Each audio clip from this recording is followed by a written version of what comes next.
दो सहेलियों की कहानी। काव्या एक आइसक्रीम की दुकान से आइसक्रीम ऑर्डर कर रही थी। वो जहां खड़ी थी वहां से थोड़ी ही दूर रास्ते पर एक चमचमाती कार आकर रुकी। इस कार में से एक कपल बाहर आए जो पास के मॉल में जाने लगे। उस महिला की नजर आइसक्रीम ले रही काव्या पर पड़ी। वो उसके पास गई और उसके कंधे पर हाथ रखकर बोली, अरे काव्या, तू, कितने सालों के बाद मुलाकात हुई है हमारी। काव्या ने उस महिला को पहचान लिया। वो कोई और नहीं, उसकी कॉलेज की सहेली कविता थी। कविता को देखकर वो खुश हो गई और उसकी ठाट बाट वाली जिंदगी से उसे खुशी भी हुई और मन ही मन अपनी जिंदगी से तुलना करने से दुख भी। कविता ने उससे उसके हालचाल पूछा और वो वहां क्या कर रही है वो भी।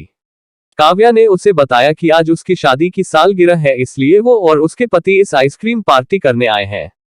काव्या की बातें सुन कविता ने अचरज से कहा कि क्या तुम आइसक्रीम खाकर अपनी एनिवर्सरी मनाती हो।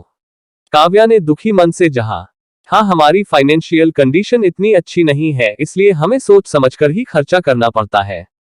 कविता ने अपनी बड़ाई मारते हुए कहा कि उसका पति उसे एनिवर्सरी पर लंदन ले गया था।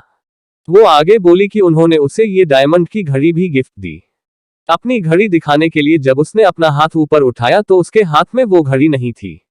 वो डर गई और अपनी घड़ी पास में खोजने लगी, लेकिन वहां पर भी घड़ी नहीं थी, इसलिए उसने पास में खड़े अपने पति को घड़ी खो जाने की बात करी। तब उसका पति उस पर गुस्सा करने लगा और उसे और उसके माँ बाप को भला बुरा कहने लगा।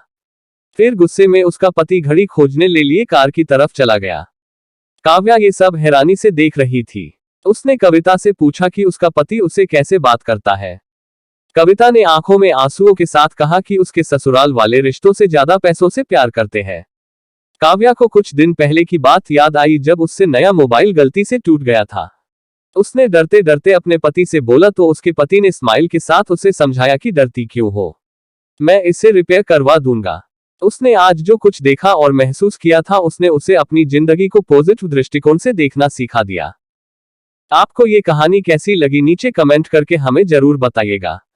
अगर आपको ये कहानी पसंद आई हो तो अपने दोस्तों के साथ जरूर शेयर करें और ऐसी ही प्यारी कहानियां सुनने के लिए हमारे YouTube चैनल से जुड़े।